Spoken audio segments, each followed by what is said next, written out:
Hello and welcome, everyone. It's always exciting to see so many of you logging in from all over the country and actually all over the world. I'm Gustavo Tolosa, and I am the host of this online book club that I've been doing now for over a year, in which we choose a book and then we read it together, and we spend 6 or 7 weeks and we talk about it and discuss it and have guests and have cooking demos, and sometimes I play the piano for you, and we just have a wonderful support system, and we try to inspire each other and have accountability. And we are currently reading this wonderful book, masterpiece, The Secrets to Ultimate Weight Loss. And today is the last session. This is session 8, and we are discussing chapter 6, overcoming your weight loss obstacles. And my dear friend, Chef AJ, has accepted so graciously to be the special guest, and I want to welcome you. Hello, AJ from Hi. California. Hi, everybody. Thanks for being here. Well, we are thrilled to see you. You look beautiful. Oh, my God, you're so kind. And thank you. We all know, I especially, how busy your life is. And so making time to be with us is very appreciated. Well, this is a topic that that's near and dear to my heart. You know, I tried to create a poll, but I guess I don't know how to do it, because I was going to ask the people that were watching live if any of them have ever encountered any weight loss obstacles. And if so, what were they? Because that's actually kind of how, somebody's from North Hollywood. I used to live near there. That's actually how this section was created.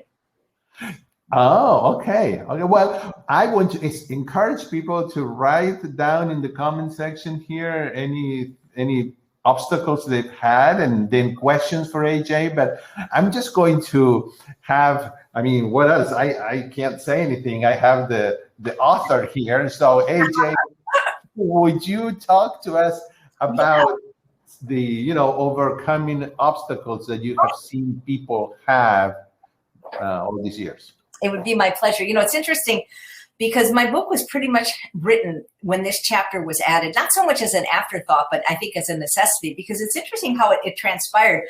I used to do a show called Weight Loss Wednesday. I still do it on YouTube, but it's not live anymore. And I think the first 100 episodes were live every Wednesday. It was either 2 or 4 Pacific time. And it would be an hour-long show where people would send in questions, but mostly answer questions live. And I remember it was at the end of one of the broadcasts that somebody said, it was 5 minutes left. And they said, is there anything that people that aren't successful have in common? And the question threw me, because I always try to state things in the positive rather than in the negative, because there's a whole chapter, the 7 C's to success, what the biggest winners or the biggest losers, if you will, they are winners because they lost the most weight, had in common. They go, is there anything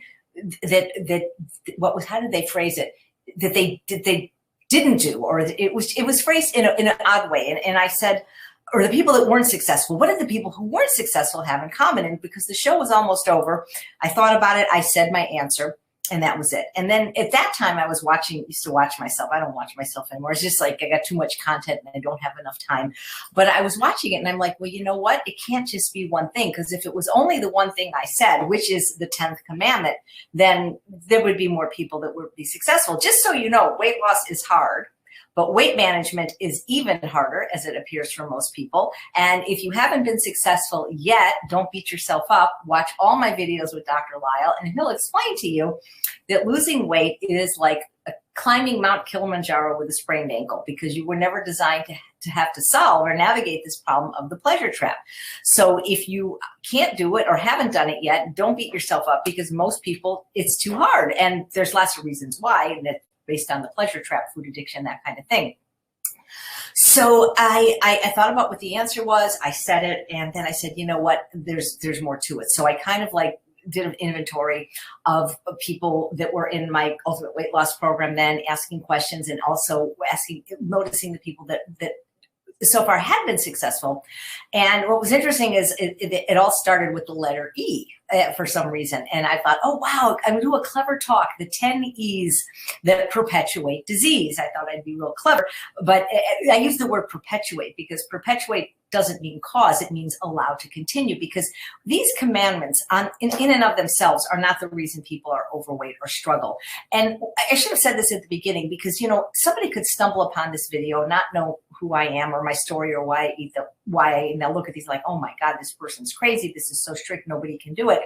But these are not things that are necessarily like your first line of defense. It's like, if you're not successful, because if you're successful, don't even bother watching me. Keep doing what you're doing. I've always said, do the least restrictive program you can do, but that will get you the results you seek. The problem is people want to do a very flexible program that includes chocolate and wine and, what this little that, maybe some cheese, but they want the results of somebody that is doing a more strict program.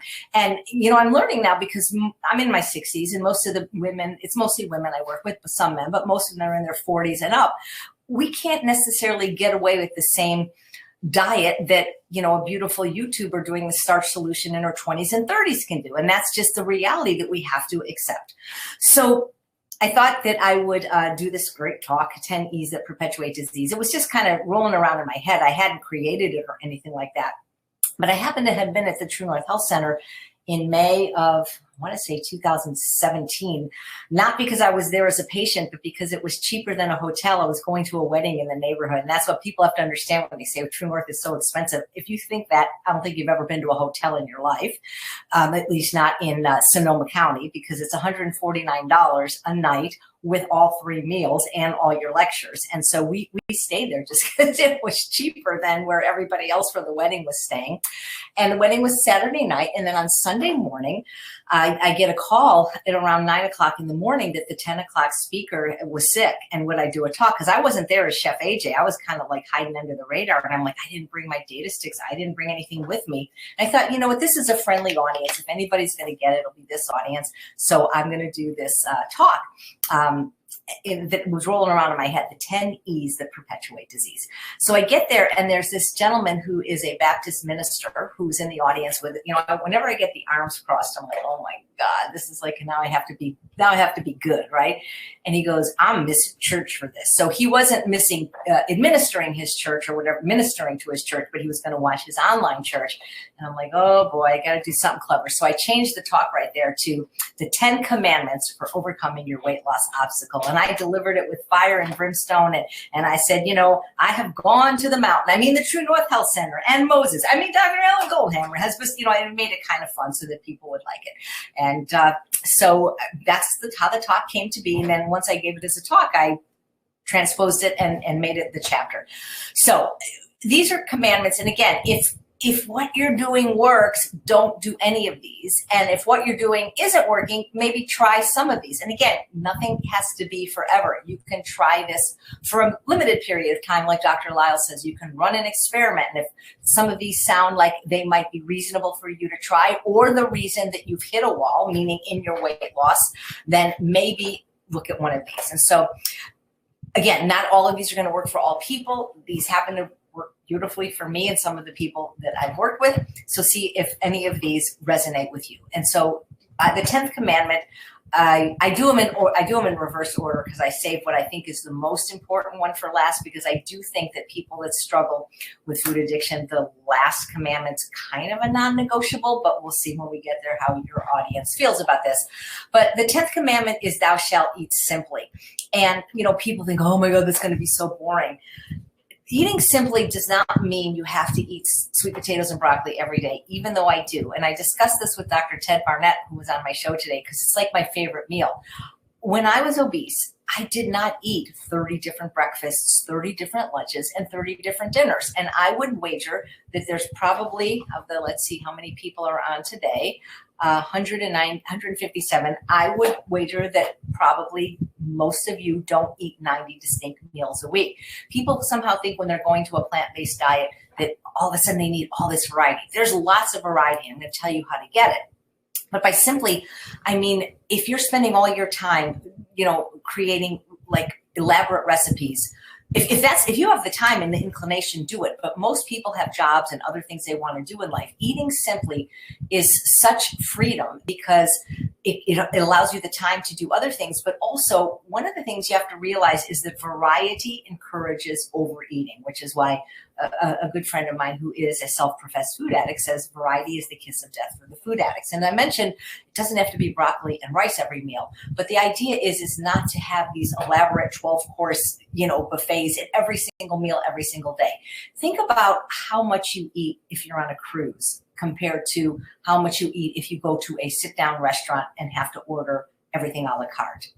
I bet you eat more at a buffet or at a cruise, and that is because of something called sensory specific satiety that Dr. Barbara Rolls talks a lot about. She's the lady who, I don't want to say invented calorie density because, well, God or whoever invented food invented calorie density, but she's done the most research on the field of calorie density. And she talked about a dinner that she attended in Italy. It was like a 14-course meal of all pasta. And even the dessert was pasta. And every course, appetizer, dessert, entree was based in pasta. And, a lot of people love pasta. But she said after the 5th or 6th course, they were kind of sick of pasta. But they kept eating it because each course was prepared in a different way. And they were like completely stuffed. And then came out something that wasn't pasta for dessert, some kind of rich chocolate dessert, and they still ate it because they were full.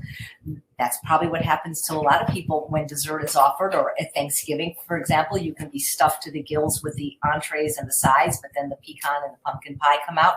So the point is variety does encourage overeating. So even though I eat simply, what I eat, I love. And so I'm not choosing foods I don't like ever. I don't eat anything I don't like. At the beginning of my journey, I did because I had to learn to like these foods. I wasn't like born loving arugula, but now I choose the foods I like, and I can still vary what I eat within these parameters. So to give you an example, I eat 2 different lunches, not at the same day, but there's only 2 things I eat for lunch, because lunch is my favorite meal because I haven't eaten in the longest period of time, because I intermittent fast, not because I'm trying to, just because I've never been a breakfast eater.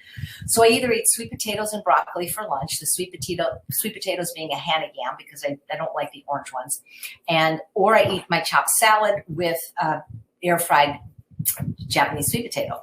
So how do I vary this? Well, for example, salad dressing. So every day that I eat the salad, it tastes different because I've got every single flavor of California balsamic vinegar, and curry dill mustard, or whatever it's called, dill mustard tastes a lot different than lemon. So right there, I have variety because I can change the type of dressing. The other thing I do is I always put a little bit of grain in my salad. So for about 4 cups of chopped salad, I'm usually putting in a cup of grain. That's always changing. Some days it's brown rice, some days it's black, red, white rice, some days it's quinoa, some days it's millet, some days it's oat groats. So the point is it always tastes different. So even though it may seem like limited variety, I have options. And so basically, to me, eating simply means you pick a starch, you pick a veggie, kind of like Mary's Mini, except you have a fruit for dessert. And you can change that every day.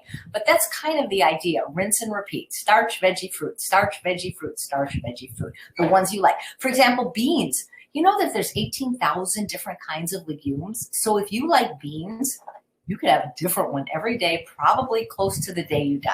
So eating simply saves calories. It saves time in the prep. It actually saves money because there's a lot less waste because you're not buying all these different things. Again, if you're somebody that seeks a lot of variety, it may not be the right thing for you, but just know the more choices you allow yourself at every meal, the more you're going to eat. So that's my spiel on eating simply. You can really learn to love it, especially if you love the foods that you're eating. So the 9th commandment is thou shalt not embellish thy foods with chemicals. And the chemicals that I'm specifically referring to are SOS, sugar, oil, salt. I actually expounded on that acronym of Dr. Goldhammer's to include an F and an A, flour and alcohol. And the reason is a lot of people said they were following an SOS-free diet, but they were using flour and they were using alcohol, which are not really great things if you're trying to lose weight, if you suffer from food addiction. And I would tell this to Dr. Goldhammer. He goes, well, they should know that the S of sugar means any refined carbohydrates, and alcohol and flour are refined carbohydrates. A lot of people didn't know. So I added the FA, so SOFAs, sugar, oil, flour, alcohol, salt. And I tell people, they want to lose weight, if they want to be healthy, get off the sofas, literally and figuratively. So Dr. Goldhammer has always said that sugar, oil, salt are not food. You can't find them in nature in any concentrated form. They're chemicals that you add to the food that fool your brain's satiety mechanisms, which encourage you to overeat. And I know, people always say, well, there's this plant-based doctor who says oil is good, and this one says, sugar's not so bad, and this one says salt's okay. Again, it's not about good, bad, right, wrong. It's about what is going to work for you ultimately for your weight loss. And again, we're going to go back to rule number one: do the least restrictive diet you can do to get you the results you seek. If having alcohol and salt, if that's working for you, keep doing it. But for some people, that is going to deter their weight loss, stall it, or make it not even possible. Now we're gonna look at salt separately from the sofas: sugar, oil, flour, alcohol, salt, because salt has no calories. So we're going to save that one for last, because that seems to be the one that many people struggle with the most. So whether sugar, oil, flour, and alcohol are healthy or not, and we could do another conversation someday where we could argue why I feel they're not, or at least certainly not optimal, especially alcohol. Come on. When are we going to just finally agree? I don't even know this gentleman, but I've heard of him. He's had PBS specials. His name is Dr. Daniel Amen.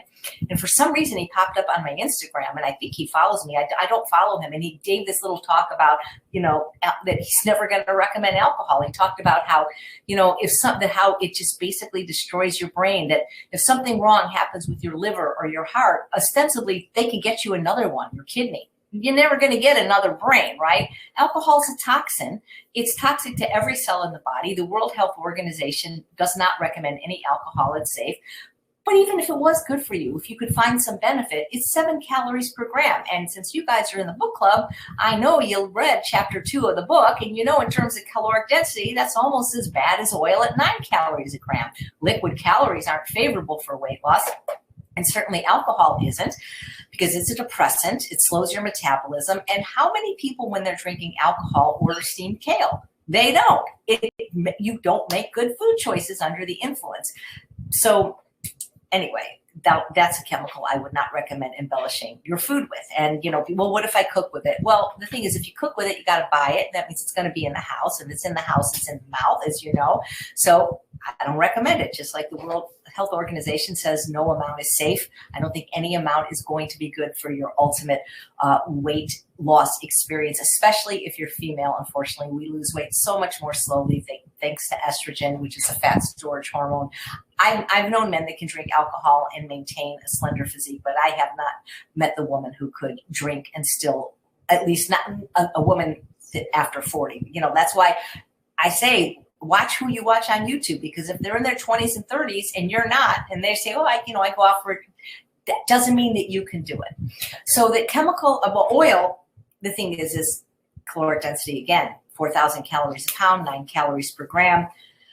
It's insidious, which means it slips under the radar undetected by your mechanisms of satiety, your stretch, nutrient, and calorie receptors. And I'll tell you, just working with, when I used to live in LA, and every now and again get a very thin model or actress that had to lose 5 pounds because the camera, angle, that was the easiest thing to do, is you take out the cheese, you take out the oil, the calorically dense foods, and they were able to lose weight.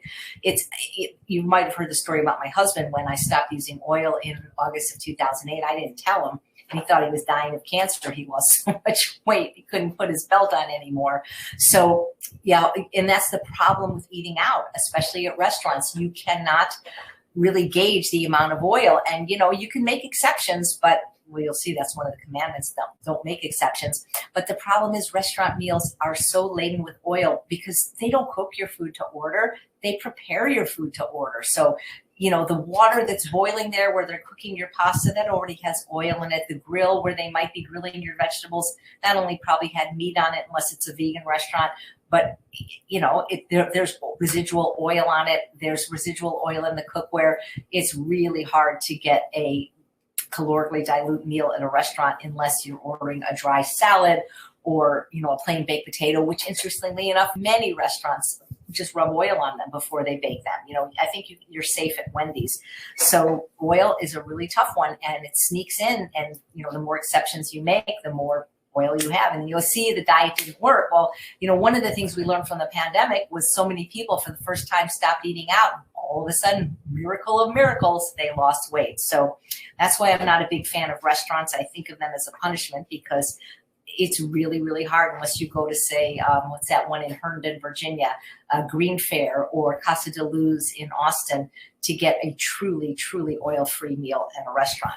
So sugar, it's only 4 calories a gram, so it's better than alcohol or oil. But again, it stimulates your appetite so that you're going to eat more food. And sugar is sugar, whether you call it agave or monk fruit or lohan or stevia or erythritol or xylitol. When you activate the sweet taste, you want more sweet. And if you're going to do that, it's best to get it from the fruit, the whole fruit, and nothing but the whole fruit. So help me God. That's what I really recommend. The artificial sweeteners are far worse, like aspartame, but even the 0-calorie sweeteners like stevia, erythritol, xylitol, mannitol, much, much worse, because when you taste sweet, we have taste buds at the tip of our tongue for sweet, also for salty. When you have a sweet taste activated, your brain gets really excited. That's how we knew, if we should eat the berries, a long time ago. When they were sweet, we knew they weren't poisonous. Get a sweet taste, your brain's like, ooh, calories are coming. But with the 0-calorie sweeteners, it never comes. And, I don't know very many people that use stevia that are just chewing on the green leaf. It's a very highly processed powder or liquid. And all those sugar alcohols, and stevia too, are the GI doctors that I've interviewed, which is over 40 now, have all said they are way worse for your gut and microbiome than even sugar. So look at your diet, how much sugar is in there other than from whole fruit or dried fruit, how much oil, and how much flour, how much alcohol. And now let's get to salt. Salt's a hard one for people because if you buy any processed food or eat at restaurants or other people's houses, most people aren't on a salt-free diet. For a lot of people, that's the one hurdle. They say they can't get the food to taste good without salt, but usually if you can go 30 days without it, food will start tasting good. You'll start tasting the saltiness in the greens. If you do a water fast at True North, that process of neuroadaptation goes sooner. I'm not perfect with salt. It does sneak in through condiments usually, and it's not very often, or a boxed plant milk.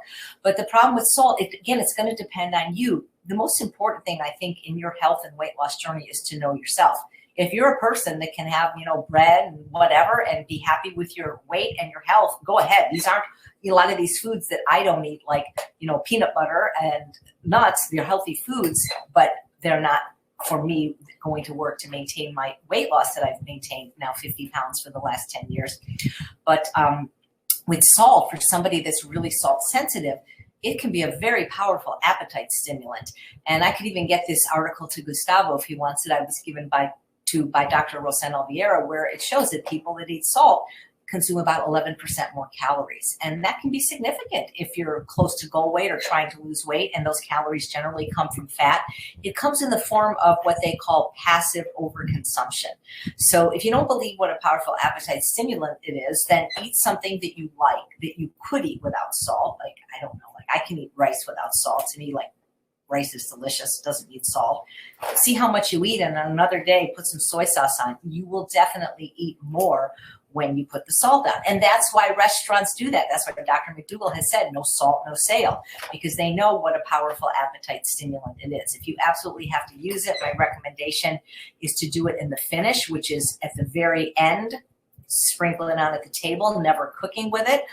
You can get used to a diet lower in salt or even salt-free. I'm not saying you have to do it, but if weight is the issue and it's not budging, especially with food addictions, a lot of people, a little salt just stimulates their appetite, and then the next thing they want is sweet dessert. It's like a yin-yang effect. So that's something to look at.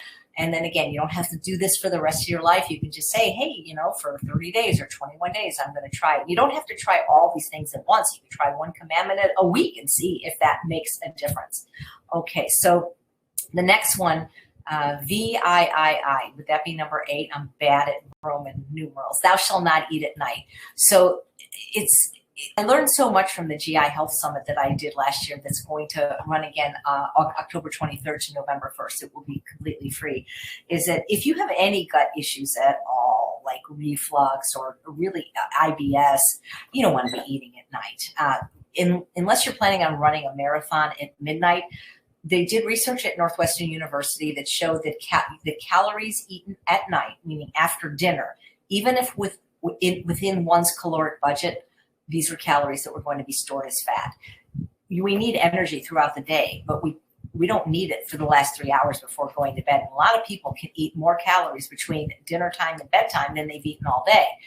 Now, the way I know if you really are hungry is, my litmus test is if you're not hungry enough to eat vegetables, you're not hungry. So if it's 9 o'clock at night and you'll eat some plain steamed kale, maybe you're hungry because maybe you didn't eat enough during the day. But if it has to be, kale chips with, that are cooked in pine nuts and, nutritional yeast and miso, then that's different. There's a difference between hunger and appetite. True hunger can be alleviated by eating any whole natural food. Appetite, craving, food addiction, it has to be a specific food. So eating at night's definitely not good for your gut. We have these things called the MMC, the migrating motor complex. These are like the cleaning waves, the scrubbing bubbles in our intestines. And in order for them to work, we need to have longer periods without constantly putting food in. And so this idea of intermittent fasting, which can be as little as 12 hours, meaning stop eating at 7 and start eating again at 7 in the morning. Some people extend the window from 12 hours to 14 or even 16 like they do at True North. This gives more time for the rest and digest. And like I know Dr. Furman has said, the more time we spend in that, the longer that our life. But again, if you have gut problems, super duper important to have a minimum of 3 hours, preferably 4 or 5 between eating and laying down. That's going to help tremendously. And, unless you didn't eat enough during the day, there's really no reason to be eating after dinner. Brush your teeth, put the food away, kitchen closed, take a walk, do whatever you got to do. But you got to stop eating at night, because eating at night is emotional eating for most people, or boredom or something like that. And that's a habit you can break. Dr. Lyle has a wonderful lecture that I believe he did a webinar with Gustavo, and he might have done with me as well on my YouTube channel called the Cram Circuit. If that's a problem, he can teach you how to not do that. But, if hunger's not the problem, food's not the solution. But eating at night is just, you'll notice that you will feel better not eating at night. You will sleep better. And when you sleep better, you will wake up more refreshed, have the ability to do more things like exercise or stick to a healthy eating plan. It gets to be a real vicious cycle for people, night eating. People that are shift workers, I know it's very hard because your day is night and your night is day. But if you're a regular person, cut it off at 5, 6, 7 at the latest, and don't eat again for 12 hours. And I promise you that can make a big difference in not just your ability to push through a plateau, but just to feel better. So number 7, thou shalt not eat emotionally. Well, that's a tough one, because most people do that. People eat because you've ever heard the term hangry? People are more than hunger, they're angry, they're lonely, they're tired, they're stressed, they're anxious, they're depressed. So I don't get into that so much, because my feeling is if you really commit to what was talked about in chapter 2, calorie density, if you really eat to the left of the red line, knock yourself out eating emotionally. You're going to get pretty bored eating arugula, I think. And the great news about calorie density is even if you eat the foods that have higher caloric density, like potatoes or sweet potatoes, you cannot gain weight to the left of the red line. It would be a very rare individual. You would be adding things like salt or doing something else, but just strictly eating to the left of the red line, you don't gain weight. There are people that could possibly eat so much that they don't lose weight. But the emotional thing, knock yourself out, because you'll find that eating emotionally, you don't get the same kind of charge eating to the left of the red line as you do the foods that people choose to eat emotionally. Candies, cakes, cookies, pies, ice cream, foods of a high caloric density that produce more dopamine in the brain. All eating stimulates the act of dopamine, but it's these high fat, high calorie foods that produce more. And those are what people are generally seeking when they are having an emotional eating episode. And if you really do, there's some wonderful YouTubes on my channel with Dr. Lyle, because he doesn't believe emotional eating exists at all. And listen to his take on it, and you'll probably get a new point of view on that. But whether you believe it or not, I'm not here to try to convince you one way or the other. I'm telling you that if you want to eat for reasons outside of hunger, eat to the left of the red line, knowing that if you're not hungry enough to eat vegetables, you're probably not hungry. And there's nothing wrong with eating sometimes when you're not hungry, but just know that when you eat these other foods to the right of the red line, it's probably going to affect your ability to lose weight and keep it off if you do it often. So there's I think it still exists. I did a program for emotional eating by Dr. Roger Gould.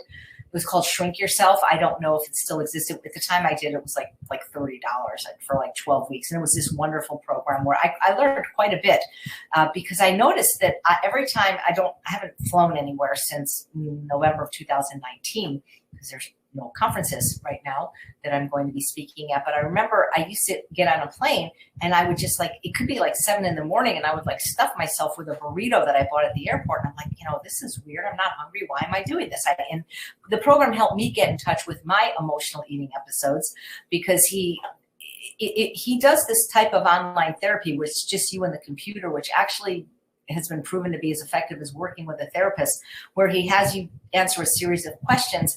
Like, for example, why do I want to eat this right now? How will this make me feel? How could I solve this problem without food? And then he hopes that you can create what's known as a pause where you ask yourself these questions, answer them, and then you can distract yourself by calling a friend, taking a walk, doing something else. And I realized that in my case, I'm afraid to fly. I really am. I do not like it at all. And so I was doing it to numb myself just to get into a food coma so that I could just take off and do that.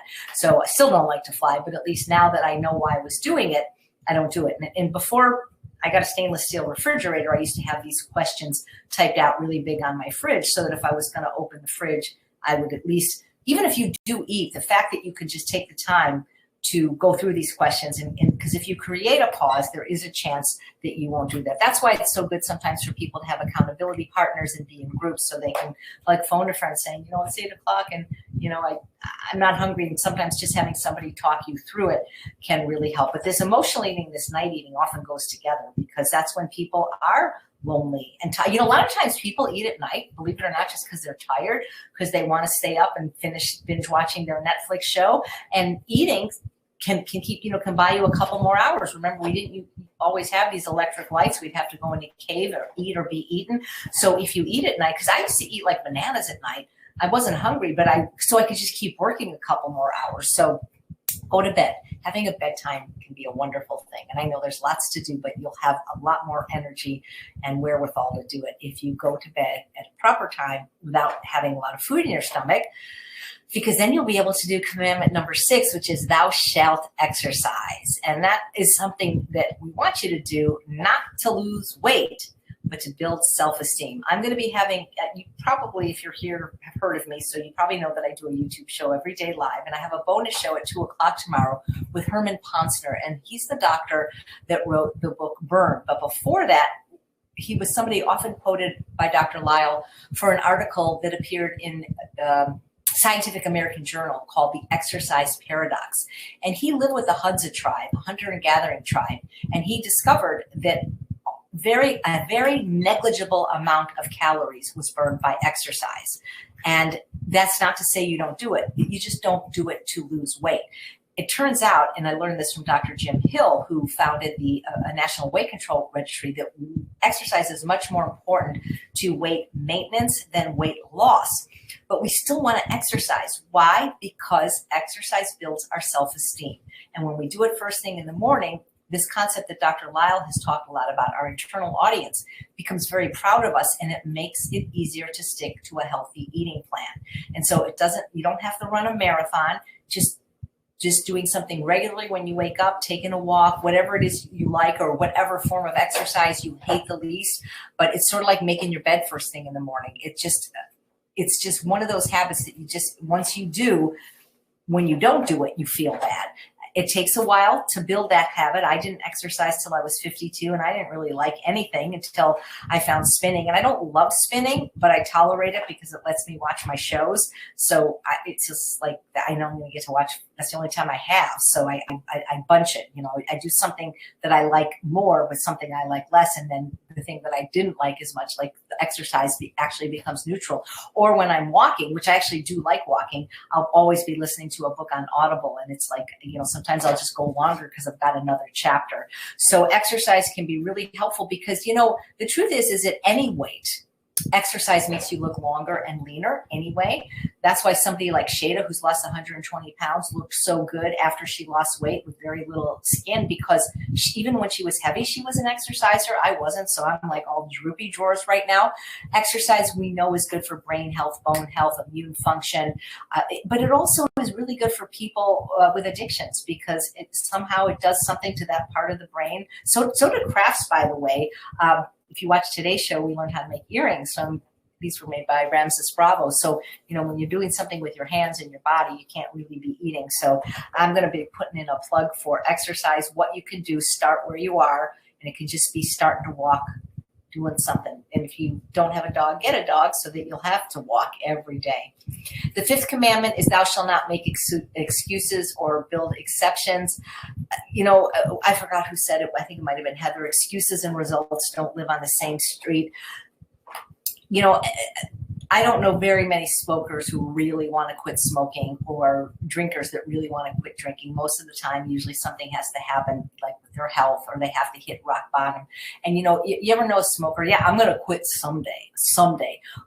You hear that a lot for people with addictions. Well, I got to tell you, the road to someday leads to never. My mom was morbidly obese and died from complications of it, as did my brother, of morbid obesity.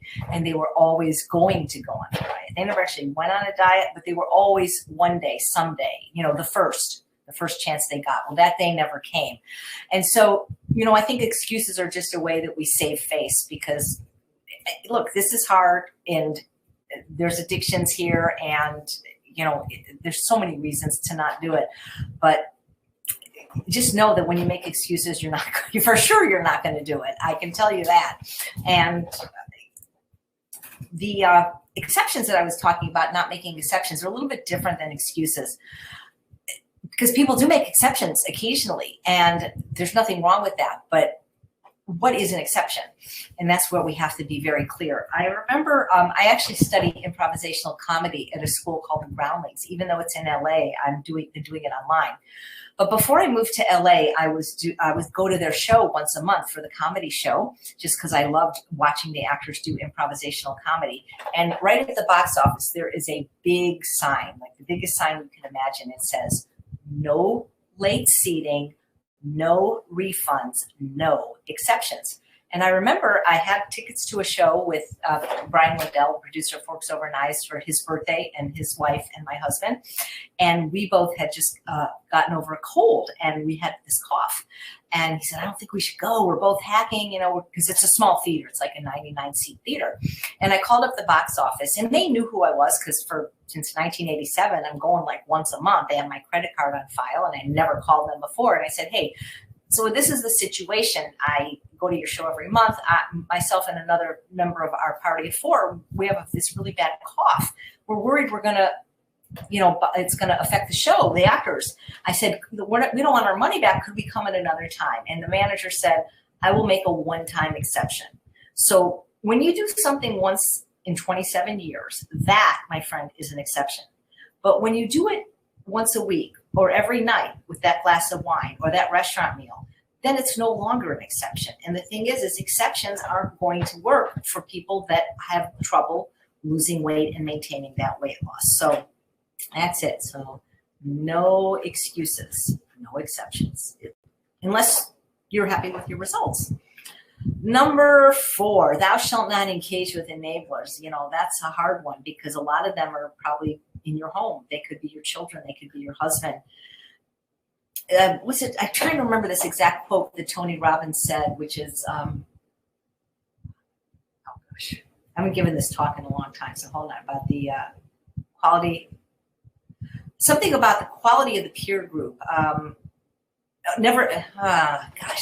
I should have reviewed, but never lower yourself into anyone's Okay, it's about, somebody Google the Tony Robbins quote for me, put it in the chat. It's about being careful with the company you keep, because if you lower your standards to be accepted by another group, eventually you're going to lower those standards for yourself. And so the idea is, what is an enabler, first of all? So I'll tell you what an enabler is. If you've ever watched the show on TLC called My 600-Pound Life, that's a show where these individuals that have obesity from 4, 5, 6, they've gone up to, I think, even a ton. They, if they qualify, they get bariatric surgery and they follow them for a year or more. And many of these people, like they're 800 pounds. How are they 800 pounds if they're laying in bed? They don't get out of bed. Somebody's bringing them their food. And who's that person? That is an enabler. So an enabler is somebody by his or her behavior allows the addict to continue with their behavior. So what happens is a lot of times is the person that is the enabler is also an addict. And so I see this a lot, especially in the women I've worked with, is their husbands, maybe it's conscious or unconscious, really don't want them to get slender because they worry they'll leave them because they maybe are not their best version of themselves. They have addictions. Maybe they're not healthy. And so they bring rich desserts or all kinds of hyperpalatable foods in the house to sabotage their spouse. And I hear this at least probably once a day. And it's unfortunate. And that might require some kind of session with Dr. Lyle to try to negotiate this. It's harder if this person is in your house, but if this is your circle of friends, you might want to reevaluate, the friendship. I know a lot of people that have stopped drinking for there was an example of, I had a friend, he had to stop drinking. There was something medical that was with his heart. And so he had to stop drinking alcohol, which he liked to do. And he did often and had a group of friends and a wine club. And so the wife in solidarity joined him to not drink either because she knew it would be hard for him if she was drinking all the time. They basically lost all their friends because even though they had this legitimate reason to not drink alcohol, like they couldn't, they were no fun anymore. See, so because when people are engaging in destructive habits, and you're not, now all of a sudden you're, and these are air quotes, better than them. Not that you are, but they perceive that as a loss of status. So it can be really hard and if these are your friends. So I'm not telling you to get rid of your friends, but at least notice which ones are the enablers. And, you may have to call them on your behavior and tell them how their behavior makes you feel. Hopefully when it comes to alcohol, if you were an alcoholic and just got out of rehab, your friends and family wouldn't make margaritas and say, I made this just for you. What do you mean you can't have a sip? But they do that with food. They don't understand that for the food addict or the food addict in recovery, it's just as deleterious, these foods. And until it's understood, I think this will continue. It can be your grandmother, darling, I made it just for you. They don't get it because especially if you've had weight loss attempts that failed in the past, they don't take you seriously. So sometimes you have to have these tough conversations with people, or you can just leave them alone and just get a different group of friends in addition that can support you in healthy eating. But I think it's very important. That's why I have my group Feel Fabulous. There's other groups you can join, but I think most people, unless you're like just this most hardcore introvert that doesn't need anybody, most people can't do it alone and need some kind of support somehow, either whether it's the accountability of a group, a buddy, or sometimes even a coach. Okay, what's next? That was number 4, I think. Oh, number 3. Yeah, I love this one. Thou shalt not eliminate starch. There are so many people, and you might have seen them even in the public. They might be plant-based people, that have lost tremendous amounts of weight, 100, 200, 300 pounds, and have gained all or some of it back. And some of these people I know did it on a very restrictive diet, doing 1 meal a day, doing fruit and vegetable days. These are things I'm not a fan of. Doesn't mean that you never can do that. And I know that there's the people that teach it, they have reasons. But I find that most of the people I've worked with have a lifelong history of discordant eating that often involves some anorexia, some bulimia, combination, but at least restricting. And restricting starch is a mistake. I think eating only starch can be a mistake for some people, but restricting it is pretty much always going to be a disaster because without starch, you will have no satiety. I completely agree with Dr. McDougall that starch is to the hunger drive what oxygen is to breathing. And while I have interviewed many successful raw fooders that can eat fruits and vegetables, that would work for me. That does not sound very satisfying. And usually what they have to do to compensate is eat fat. They've got to eat some tahini and avocado or nuts because it's very hard to get enough calories from fruits and vegetables. You can. There are people that do it and they're eating 10 to 14 pounds of food a day. That wouldn't work for my sensitive GI system. But it's also, in my opinion, not very satisfying. Starch is the most satisfying of the food. So you want to eat fruits and vegetables because they're healthy for your skin, the antioxidants, for their nutrients, and they will fill you up in terms of volume. but nothing satisfies the way starch does. And so eliminating it is a mistake. People are often afraid to do so because they've come from dangerous diets like keto or weighing and measuring plans, which are extremely low carb and either eliminate starch completely or tell people the only starch they can have is beans. And so what happens is they eat a potato and the scale goes up 3 pounds. Watch those videos with Dr. Lyle about weight and the scale, because the scale, you did not gain 3 pounds of fat because you ate a potato. When you eat starch like a potato, now what's happening is you're storing water and glycogen in your muscles and liver. That is not fat, because you can't gain fat from eating potatoes. Not possible. Google KON. Con potato study. They ate nothing but potatoes for a year. They lost so much weight, they actually had to add oil to their food just to get enough calories.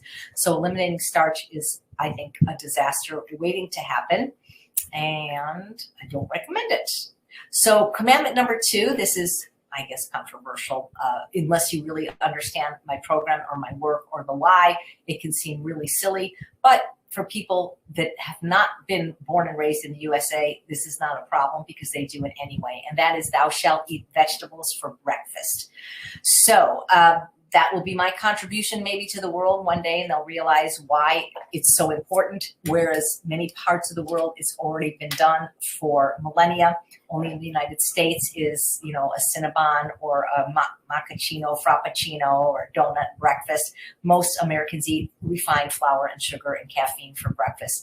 But I haven't traveled the world, but I've traveled enough of it to see that vegetables are part of a healthy breakfast in most countries, or at least in countries that do not have the rates of obesity and disease that the United States does.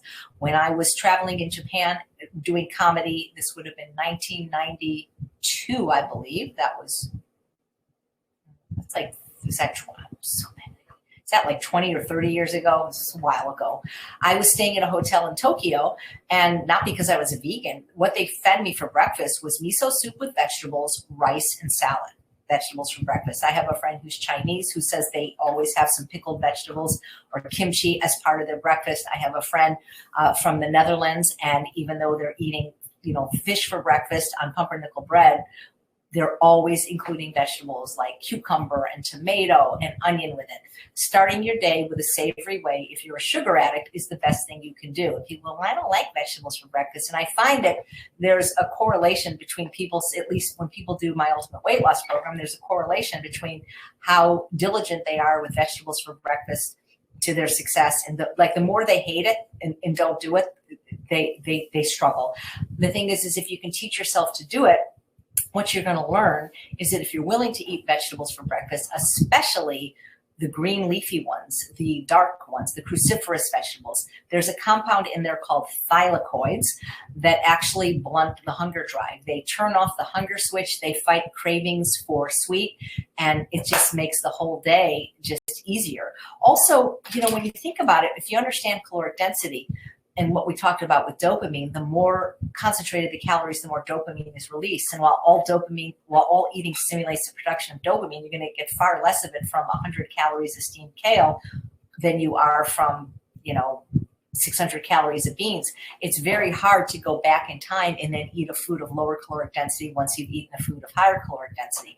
I think it's also a self-esteem issue, because when you start your day with steamed grains, your internal audience knows you're really serious, that you're doing this program. My husband has been eating vegetables for breakfast for like 11 years now. He started doing it when we were doing the ultimate weight loss program in my home in Sherman Oaks. That was a prerequisite.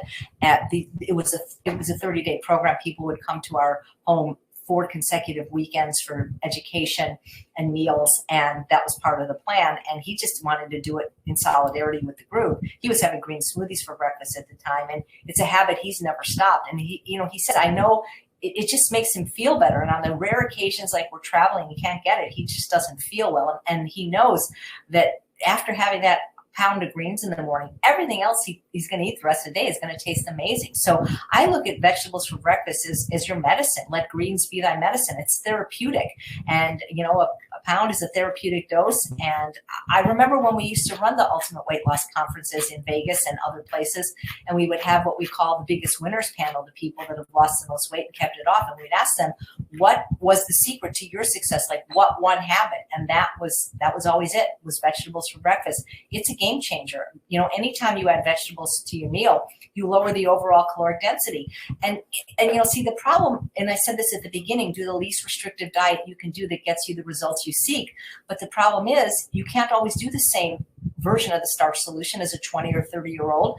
And oatmeal and fruit could be a perfectly healthy breakfast for them, but it may not be for you.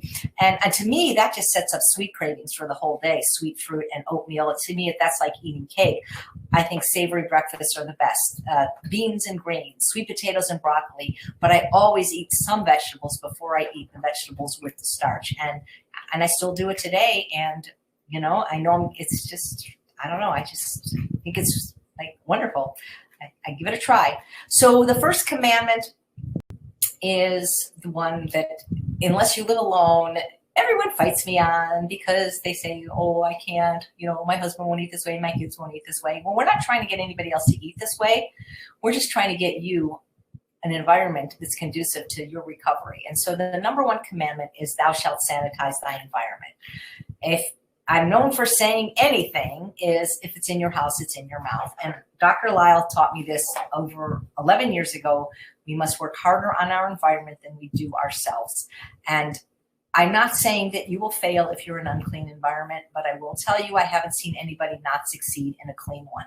So whatever you have to do to negotiate it, whether it's a session with Dr. Lyle, you tell the family members they can eat whatever they want outside of the house. The biggest problem is that so many of the people that I encounter are actually the ones that are going to the store, buying the crap, preparing the crap, and feeding it to their family. And I just don't understand that at all. It'd be one thing if, your kids, were old enough to drive and have a job and money and buying it and bringing it in. But why, if you know these foods are so unhealthy, what we know from Dr. Furman's book, the one he wrote about it's not suicide by sugar, fast food genocide, knowing that and what it creates and the cancer it creates in children later and all the diseases, why parents, knowing what they know now, would continue to do that, I don't understand. And if you have adult children living in your house, if they're not paying rent, why do they get a say? Your house, your rules. So that's what I would do. I would spend your time negotiating that clean environment. Sometimes people have to get separate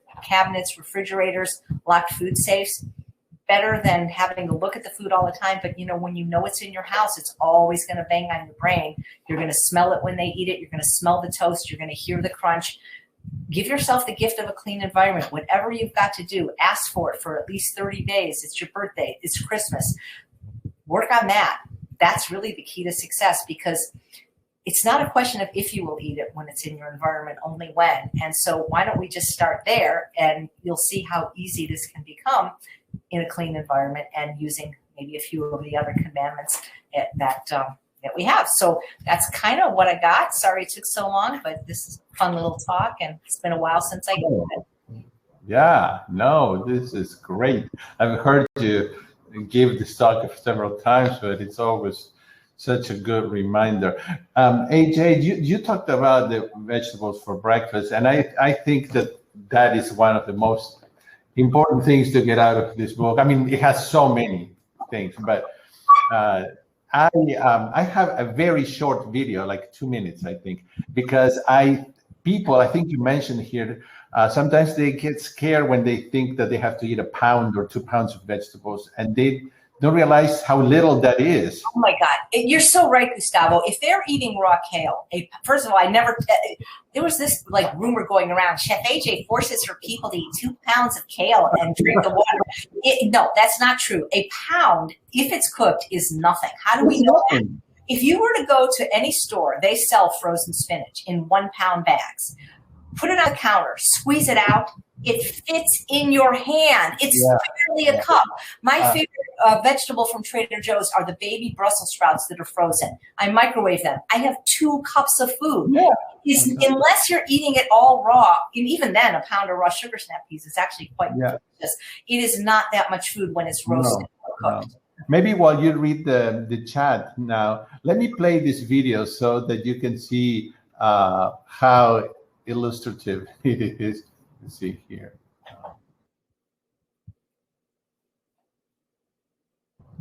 Okay, sorry about this. It just has a, yeah, I was using it for another program, but here it is. Okay, guys, for those of you who may think that 2 pounds of veggies is a lot, this 2 zucchinis in this eggplant, it's not big, it's not big. It's 2 pounds. When I cook these, when I roast them, there will be a lot less. That's 2 pounds. This is another example of 2 pounds. Half of a large red pepper, a very small onion,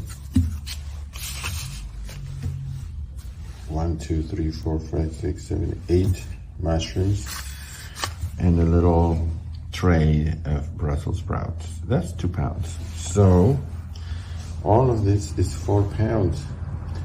And you'll see what this looks like once they're cooked. You can eat this easily. This for breakfast, this for lunch, or vice versa. Well, here they are, all cut up and ready to go in the oven.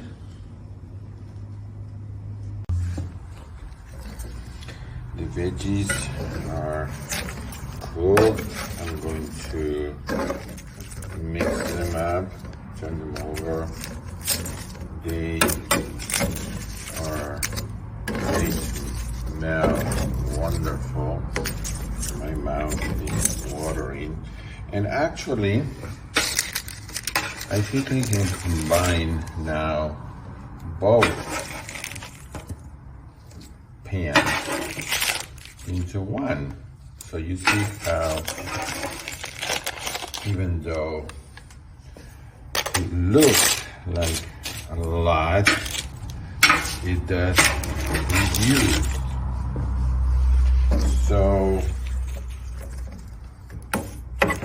this is 4 pounds. That's not much.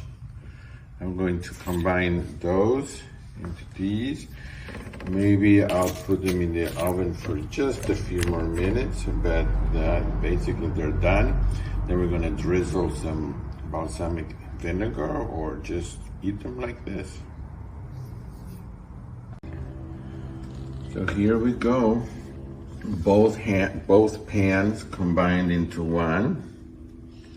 And this is barely for one day. I don't think it's, I may even need more, I don't know. But I just wanted to show you how 4 pounds of veggies, when cooked, it really is not much. Half of this I can eat for breakfast, the other half for lunch, put on rice or on a salad, or with, of course, with a baked potato, with mashed potatoes, with a sweet potato, with steamed broccoli, and it's gone. Then there's nothing else for dinner, so I would probably need more than that. I hope you enjoy seeing this demonstration, and stay committed with VFV, vegetables for breakfast.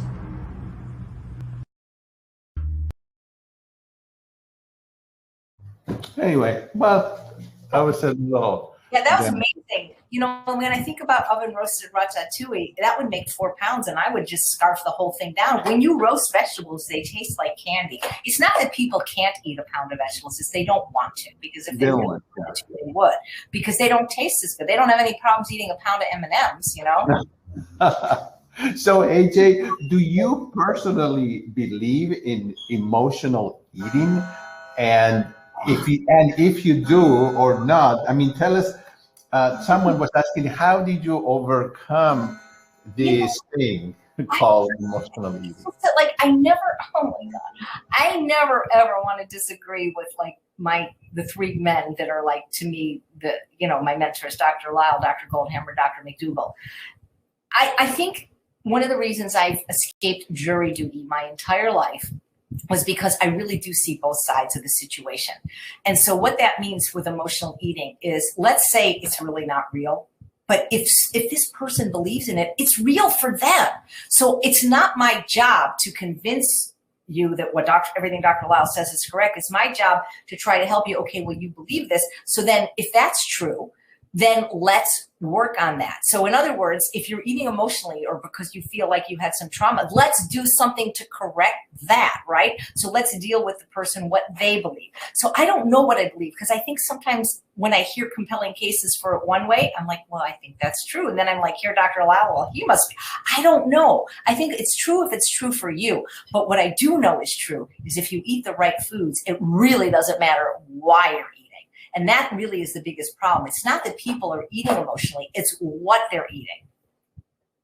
And it's what's eating them. So if you have some emotional problems or do something about it then, I mean, think about it. People that smoke cigarettes, are they emotionally smoking? In other words, no, it's a nasty addictive habit. People smoke, people smoke when they smoke. So, they may have several, they smoke when they wake up, they smoke after a meal, they smoke with a cup of coffee. Are they emotionally smoking because they had a bad day or a traumatic childhood? Or is it because they're addicted to nicotine and they have to keep feeding that? See, so that's what I think with the food. I think actually, because a lot of the doctors don't believe in emotional eating, the ones that are not even vegan, like Dr. Joan Iflin and Dr. Vera Tarman, I think it's a convenient excuse for some people, whereas I think it's more food addiction than emotional eating. Is that the foods are addictive and they can't stop eating them, and that could feel embarrassing. So instead they say, well, you know what, this happened to me a long time ago. That's why I'm doing this today. To me, that doesn't make a lot of sense. And I think Dr. Lyle makes it. And I'm not saying that what happened to you isn't important and you shouldn't deal with it. But the reason you're eating the food today is because you're always going to eat the most calorically dense food in your environment, whether you had a good childhood or a bad childhood, a good day or a bad day. That's just the way it works. We're genetically hardwired to do that for survival. It's just that we were created in an environment of scarcity where none of these foods existed. So again, I don't want to burst somebody's bubble. If they really believe that's the problem, it's emotional eating. Fine, emotionally eat. Emotionally eat 4 pounds of oven roasted ratatouille. You'll be so full, you're not going to be able to eat anything else. Right. Right. It's interesting how emotional eating is always, a high caloric food. You're not going to emotionally eat kale. I've never seen anybody emotionally eat turnips, not once. And there's never been a single member of Arugula Anonymous, as far as I know. Yeah. Another thing that you mentioned that I always, as often as I can, I bring it up in the book club, is that we're all different. And in our culture today, we're used to looking at celebrities or YouTubers and things, and we think what they do is going to work with us as well. And you mentioned that a 20 or 30-year-old doing a starch solution and eating bread and eating oatmeal with fruit may work, but I think that's very important that age. Yeah, it makes a difference. If so-and-so or this doctor, that works for them, and also there is such a difference. One of the things I learned from Dr. Rosana Alvear is that people that have been overweight are almost metabolically different than somebody that's never been overweight. So when these skinny doctors can eat their 4 ounces of nuts a day and tell you should eat at least 2, they don't understand that's not going to work for people that have been overweight for a long time, or especially people that have food addictions that can't moderate the use of these high-fat foods like nuts. They don't get it. They don't have the same brain. So that's why I say do the least restrictive plan that you can do that gets you the results you seek. But if you're doing, a perfect starch solution with oatmeal and fruit for breakfast and it's not budging, we've got to find a way to lower the caloric density. And, thing that's in my head the most, because almost like I almost never eat food if there's not vegetables present. I don't want to say like if I'm eating a piece of dessert, there's not a vegetable. But what I do is I do the same trick with fruit. So like, for example, if I'm eating a piece of dessert, whatever I make, whether it's my snickerdoodle cookie or a jam bar, I make sure that I lower the caloric density of that by eating a lot of fruit with it. And so it's almost like Dr. Goldhammer's voice is in my head. He always said, show me an overweight person and I'll show you someone unwilling, that's the word he used, not unable, to eat enough raw salad and steamed vegetables.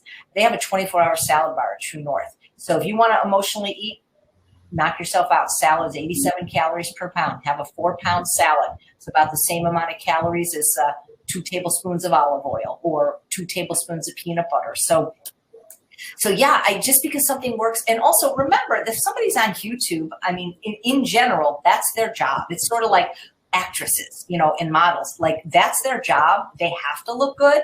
And so I'm not saying they're not doing what they're saying, but if they're in their 20s or 30s, their metabolism is completely different than somebody who's in their 40s and above that's premenopausal, perimenopausal, postmenopausal, menopausal, and not everybody can eat bread and pasta and oatmeal and fruit. I mean, you can eat these foods possibly, but you're going to have to dilute the caloric density with some low-calorie foods, which are fruits and vegetables, but vegetables especially. That really is the secret. When people are willing to eat, I was eating 4 to 6 pounds of non-starchy vegetables a day while I was losing weight. I don't eat that much anymore. I just can't.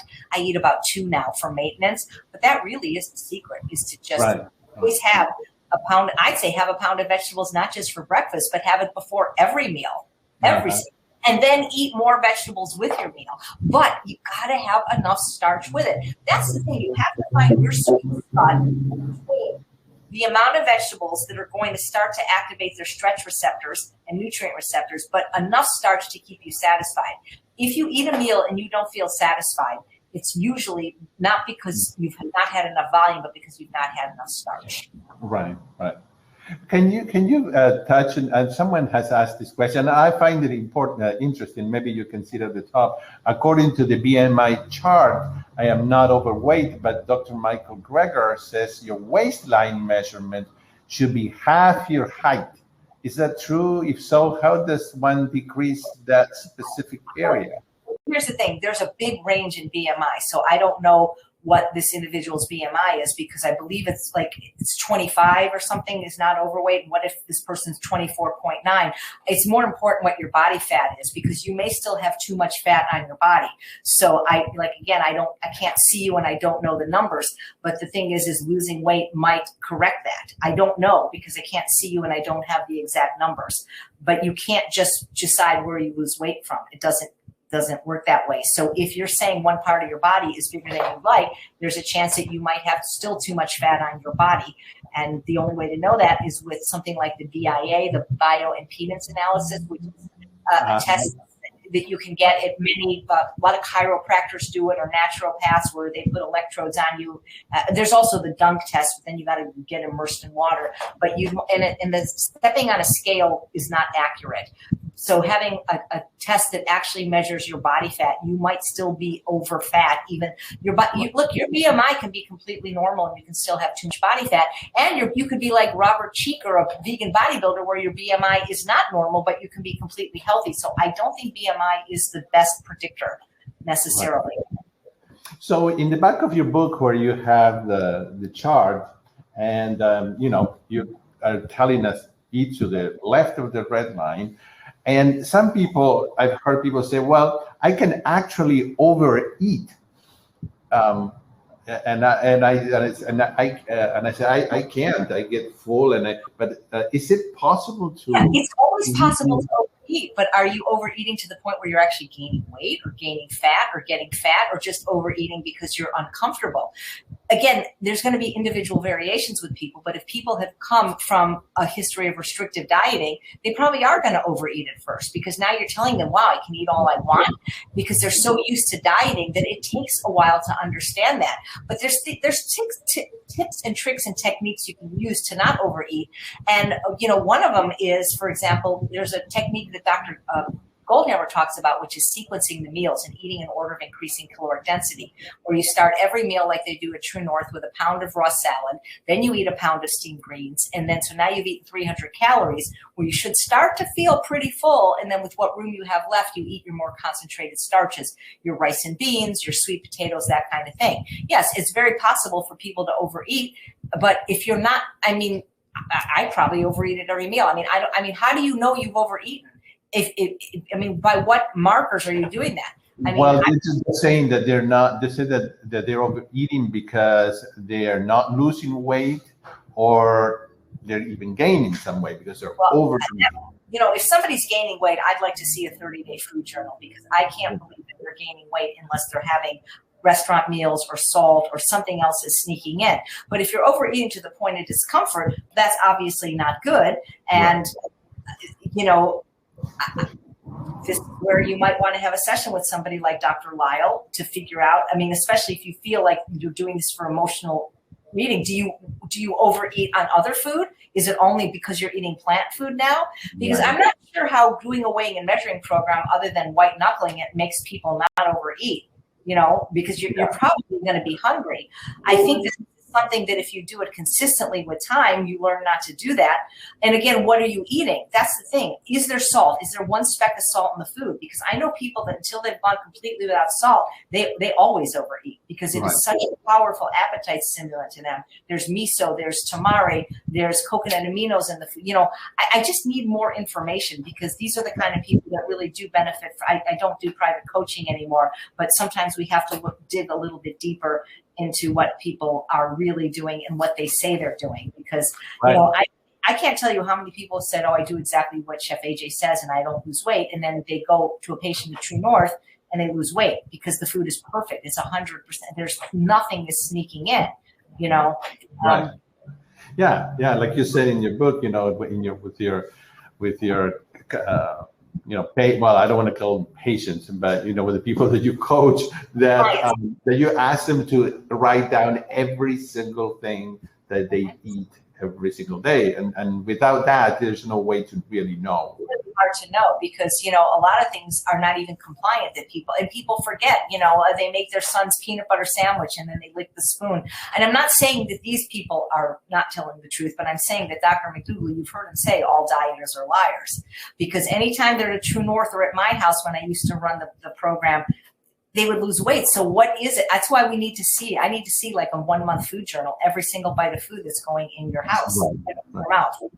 And, but it would be, you know, who was it? Dr. Goldhammer said, if you're really somebody that's doing everything I say and gaining weight, come to True North, because we want to study you and write you up in the medical journal, because he has never seen it. He has never seen it. No. Well, AJ, we've taken a lot of your time, but we could hear you, we could listen to you for hours, and everybody here is saying thank you so much. They've learned. I mean, if you want to quickly blast through these questions, I feel bad if people took the time to come and not get their question answered. So if you want to like just quickly blast through them, and I'll give you a quick answer. Yes. There was someone who was asking.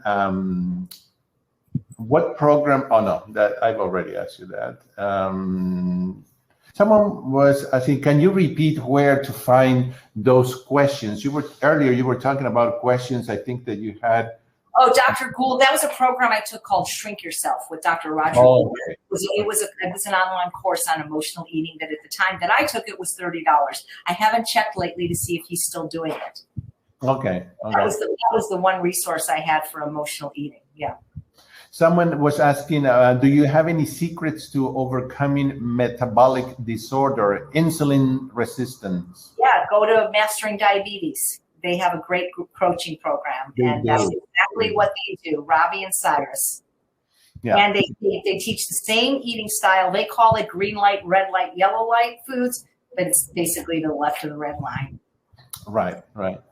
Someone says suggestions for surviving the holidays, and you and I did a webinar. We did a 7-part webinar.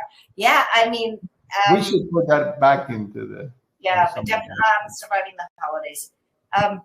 Eat before you go. Be in control of the food. Do the best. You know, make a pact with yourself that if you are going to eat something unhealthy, eat something healthy first. make a video to yourself next time you fall off the wagon about how bad you felt so that you don't do it again. It's Yeah. hard. For me, eating before I go is the thing that has worked the best. And or like you say in your book, taking food with me in the car and then having an excuse to go get the phone in the car or something and have a snack. But yeah. Just to have the holiday at your house and be in control of all the food, the more in control you are of the food, the easier it is.